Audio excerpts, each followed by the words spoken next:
Pertempuran 5 hari di Semarang. Apa itu pertempuran 5 hari di Semarang?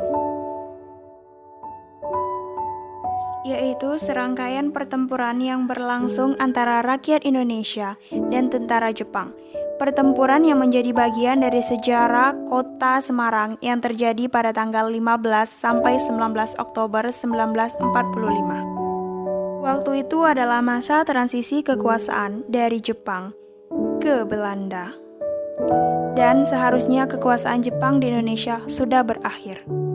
Penyerahan diri Jepang terhadap sekutu dilakukan pada tanggal 15 Agustus 1945 dan proklamasi kemerdekaan RI dibacakan pada tanggal 17 Agustus 1945. Wongsonegoro ditunjuk sebagai penguasa Republik di Jawa Tengah berpusat di Semarang untuk mengambil alih kekuasaan dari Jepang dalam segala bidang.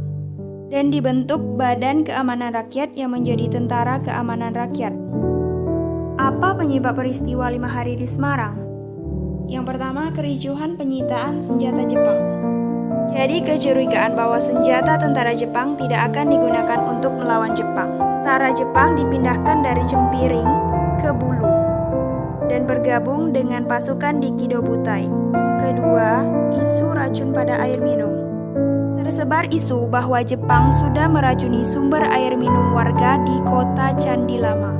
Penyerangan mendadak dari pasukan Jepang bersenjata lengkap dan melucuti 8 anggota polisi istimewa yang sedang menjaga reservoir Siranda.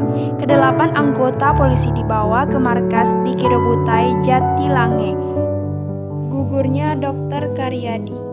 Setelah berita mengenai racun tersiar, Dr. Karyadi sebagai Kepala Laboratorium RS Purwosara hendak memastikan isu tersebut. Dalam perjalanan di Jalan Pangandaran, Dr. Karyadi ditembak bersama sopirnya, seorang tentara pelajar. Beliau dibawa ke rumah sakit sekitar pukul 20.30 waktu Indonesia Barat, tetapi nyawanya tidak dapat diselamatkan. Dr. Karyadi gugur pada usia 40 tahun lebih 1 bulan. Pada tanggal 15 Oktober 1945, kurang lebih 2.000 pasukan Kidobutai dibantu oleh batalion lain yang bersenjatakan lengkap dihadapi oleh TKR dan para pemuda. Pada tanggal 18 Oktober 1945, Jepang berhasil mematahkan serangan pemuda. Utusan dari pemerintah pusat di Jakarta yaitu Kasman Singgodimerjo dan Sartono datang merundingkan soal keamanan perdamaian. Jenderal Nakamaru mengancam akan membumi hanguskan Semarang apabila para pemuda tidak menyerahkan senjata paling lambat 19 Oktober 1945. Pukul 10, Wongsonegoro terpaksa menandatangani perjanjian tersebut. Pada tanggal 19 Oktober belum ada tanda-tanda para pemuda menyerahkan senjata.